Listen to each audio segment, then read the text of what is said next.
What's up, people? I'm Shaggy, the opinionated hippie, continuing my deep dive into live Frank Zappa, all the available shows that are out there in the universe. It's going to take me years to do this.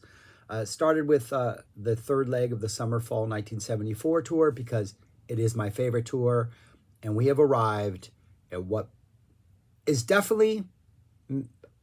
probably my favorite Frank Zappa show of all time, arguably the best Frank Zappa show of all time. I don't really have a criteria for what qualifies as the best Frank Zappa show of all time, other than the fact that I love the set list. I think this is his best band. This is 2.5 hours plus of 1974 prime Zappa. Every time he solos, I feel like he's bringing something a little bit different to the stage. George is incredible. George is like the sounds he is making, and it really feels like Frank is really encouraging him to just like experiment with sounds and do something different in every show, and what he's bringing in every solo is amazing. The band, of course, is absolutely ridiculous. The sound of this show, pretty fantastic. The source I have is a mix of both audience and soundboard, so it starts off a little rough. Then early on, like halfway through Stinkfoot, we get the soundboard quality, and there are moments throughout this show that just sound absolutely amazing. We do have sort of that generational hiss that goes on a lot of the time, but it's a highly listenable show. This is just as good as it gets. Like, if this is in the vault, I know we have a lot of 74 releases, but I think this is it. I think this is, like, to me, for my money. It's just no special guests. We do kind of have a special little jam that's thrown in there, but for the most part, it's Frank doing that 74 thing and this band doing their thing, just perfection. Frank does mention at one point that this is the nicest audience they've ever played in front of, possibly, which for Philly doesn't really have that reputation. I've seen some Dead shows in Philly. They were boisterous, to say the least. Saw a couple Fish shows in Philly. They were boisterous, to say the least. But it feels like there is this really incredible, comfortable energy to this show in which the band is just free to like play. A lot of the solos are really long and take their time and are patient. A lot of the solos are that 74 thing where Frank's like, I'm just going off the grid. I know this song is usually funky, but we're just going off the grid on this thing. It is thrilling. If you're new to the channel, I have blepharitis. This eye is getting better, but it is still red, hence the sunglasses inside. Plus, I'm also realizing that the sunglasses match my opening sort of squirrel portrait. I just maybe need to do this a little more often. But yeah, that's why the sunglasses. But anyways, yeah, I think this is an absolutely amazing show. Opens up with Tush, Tush, Tush. A lot of talking in Tush, Tush, Tush. Everybody's going at it. They got things to say. We have like your typical secret words for this tour. We got Marty and the Dogs. We got Jailbait. We got some bowels being mentioned. We got some spotting. We're like all over the map. The band's having a good time. The Tush, Tush, Tush and about the first half of Stinkfoot, the sound's a little rough, but make it through those, because midway through Stinkfoot, the sound improves and then it kind of just stays good for most of the show. There are spots where audience tapes kind of fill in for brief minutes, maybe while tapers are flipping or something like that, but pretty good. Excellent sound. So pretty good, pretty long, Tush, Tush, Tush. They're taking their time before even Frank comes out on stage. Like, everything about this show just seems to take a little extra longer. Like the drum solo and Don't You Ever Wash That Thing just seems to be a little extra longer. Like, anytime, just everything. They're just like, they're patient with this show. Stinkfoot, the energy in the solo is just fantastic. It's high energy, it's aggressive, but then like midway through the solo, Frank slows it down and just kind of stretches it out. And like, I have this theory that the Stinkfoot solos kind of accurately kind of give you a sense of what the entire show is going to be about. If Frank can't find his voice in his Stinkfoot, maybe we're going to struggle on solo. If he's super aggressive, we're super aggressive. This one starts high energy aggressive, then kind of puts on the brakes and kind of plateaus out in a really tasty way. And I think that kind of defines this entire show. Excellent Stinkfoot. And then we get a Redunzel.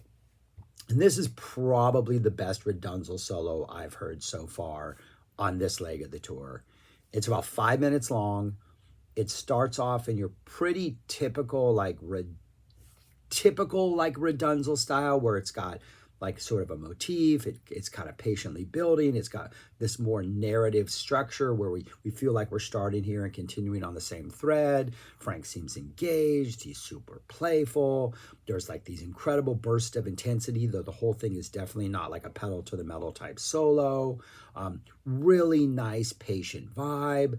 As the solo goes on, it just kind of naturally intensifies, not because anybody in the band or Frank's like necessarily pushing the red, but just they're allowing every little bar that we play through to just kind of up what we're doing over and over for like 5 minutes. George is just an absolutely fantastic 5 minutes of like slowly developing a solo. George's support is fantastic. The rhythm section is fantastic. Like everybody is working together to just like deliver like redunzo perfection. And like already 2 solos in, the Stinkfoot sets the tone. Redunzo's immediately taking that torch and building upon that energy, but also like just stretching it out even more and being even more patient. And then we get to George's solo, and George has these really crazy high-pitched tones on his synths. We got this like super typically mid-70s kind of funky, but also kind of like cheesy funk vibe and like total 70s energy. Like George is just absolutely killing it. And it really is a lot of times, especially once we get down to the Tommy Mars era on. Tommy Mars, I think, was maybe had a little more of a presence than a lot of the other keyboardists. But you can tell the keyboardists are like, Frank's like, here, take X number of minutes to just play. George seems like an equal. Like what George is doing just seems on, he's not getting as much time as Frank, but it just, like the respect, you can just feel it in the way George is just killing these solos. Then we get your Village Echidna's Don't You Ever Wash sequence, which sounds absolutely great. There is a moment in the drum solo that follows Don't You Ever Wash That Thing that sounds like Chester's going into the intro to Hot for Teacher, where all of a sudden it just like locks in and gets faster and faster. And I just expect Frank to just like drop that opening Hot for Teacher lick. It's pretty cool. Really nice long solo. We get the whole Penguin to Mercy, Dog Breath, Uncle Meat Building a Girl section. The Penguin solo is really tasty. Frank starts off with kind of some dramatic chords as he comes in the intro, just kind of sets it up, and it doesn't get too aggressive. It stays pretty low key the entire time. Everybody's just comfortable just kind of playing. There's kind of no rush to do anything. And it's providing something that the first 2 solos didn't. Stinkfoot, aggressive then plateaus. Redunzo just kind of slowly escalates. And then Penguin, we're just here the entire time, but it's tasty, and Frank's patient, and he's just exploring ideas, and the rhythmic support is absolutely fantastic. Really, really nice Penguin and Bondage solo. And then by the time we get to Building a Girl, I will say I'm really looking forward to these Building a Girls every time. They're all about the same length, about 2.5, 3 minutes long, it seems. It's Frank's conducting the band, and they're making all these weird noises, and it kind of sounds like they're like tinkering and like moving parts and building something. Again, with George's sounds, they are absolutely amazing. And everybody in the band is doing a fantastic job. But I really think George is like, every time out for Building a Girl, he's just kind of doing something different.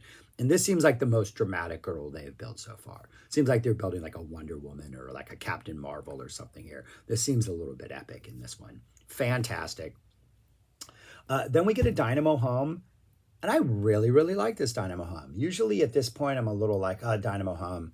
But it's about an hour into the set, so it arrives at the absolute perfect time. We've had 3 phenomenal solos by Frank. And the solo in Don't You Ever Wash That Thing, that short little thing is fantastic too. But it just seems like the perfect time for Dynamo hum. He warns that there's going to be audience participation later on, so at least the audience is warned of that. He's not... And for the audience participation, they have to make the sounds that are on the album. Frank's disappointed. He's pretty sure everybody's faking it. One guy's whistling, which Frank's like, "What? You whistle when you engage in this kind of activity? What's up, dude?" Pretty good. Duke in this, everything Duke is doing. That falsetto when he's singing, "And I can't," that little part, "Get into it unless I get at it."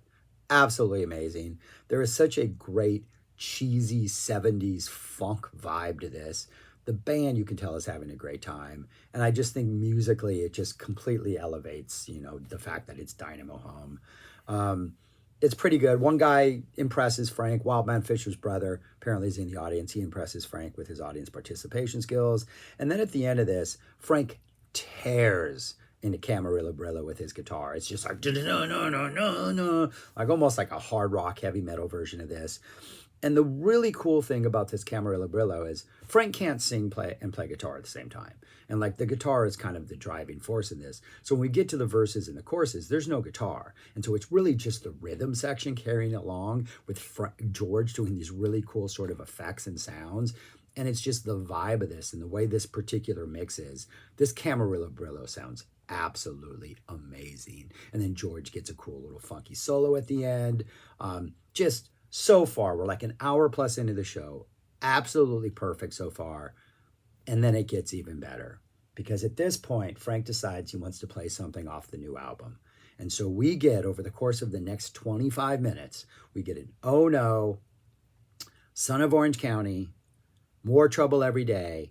And at the end of the More Trouble Every Day, after like 7 minutes of soloing, we get an Any Downers jam. That is just highlight of the tour for me. The Oh No is great. The Son of Orange County solo is absolutely fantastic. Nice, really patient building intensity. The Son of Orange County solos, those More Trouble solos tend to have more of a proggy feel, as you can hear that on the Roxy. This one absolutely delivers. There is this awesome segment towards the end of the solo, I think it's right before we drop into the More Trouble. Or maybe it's during the More Trouble, so part of the solo. No, it's during the Son of Orange County part of the solo, where he plays almost in like an Echidna's ARF type run, where he's just like, just like playing one note every beat for like, I don't know, like 30 seconds, and the band's kind of tightening up and spiraling around. Absolutely exhilarating Son of Orange County solo. Then we get that awesome the transition into More Trouble Every Day with that awesome beginning. The More Trouble is fantastic. And then we're in solo territory. Like we have full 7 minutes of Frank exploring before he drops the Any Downers riff. He kind of starts off pretty high energy, hitting it pretty hard. The band is locked into a pretty tasteful groove. Everybody's having fun. It's kind of got some funky energy. It's kind of got some high energy. And this goes for like almost 4 minutes straight, where it's just a pure More Trouble solo. About 4 minutes in, we start to get weird. We start to get that sort of 74 drama where the percussion gets weird and the rhythm starts to fall apart, but it never does. We never reach that point where like it feels like we're starting over, we're starting from scratch. Like it almost has that type fish jamming thing, like in like a David Bowie, where things get crazy, crazy, crazy, and then they come in and lock it in, and then they get crazy, crazy, crazy, we come in and lock it in. Only it's kind of Chester that's doing that, where things start to fall apart, then Chester comes right back into the groove. Then things start to fall apart, Chester comes right back into the groove. It's one of those really nice loosen up and tighten up type jams, like those accordion type jams. Absolutely amazing. George's support is absolutely fantastic. Frank does another one of those Echidna's type runs in it for a while. Right before we abruptly, like right when we're peaking in the More Trouble jam and things are getting a little more chaotic, Frank all of a sudden is like, duh, duh, just going back and forth between those two Any Downer chords. And Frank's the only one doing it first, and then Fowler jumps in on it, and they establish like that Any Downer, duh, duh, they're just going back between those two chords, and Duke takes over.